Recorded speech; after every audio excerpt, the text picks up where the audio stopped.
Hi and welcome to the short tutorial. In this video I will show you how to get the crying filter on the TikTok. So if you want to get the crying filter on the TikTok, watch this video till the end and you have to follow the same procedure. And if this video really helps you out, do subscribe to my channel. So right now it's very trending.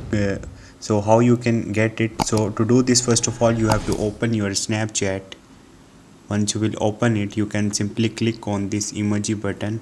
Once you will click on it, you will automatically get this filter from here by swiping to the left.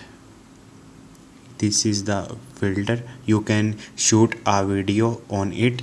Moreover, if you won't find it right here, simply go to explore, and on the top you will see a search bar. Right here you can search for crying filter, and on the top you will see this filter, and once you will select it, after that you can record a video. Okay, once you will do it, edit this video on the CapCut, or you can simply uh, edit it on the TikTok. So this is the way. Hope this video will helpful for you. If you have any question, you can ask me in the comment section, and don't forget to subscribe my channel. Thank you.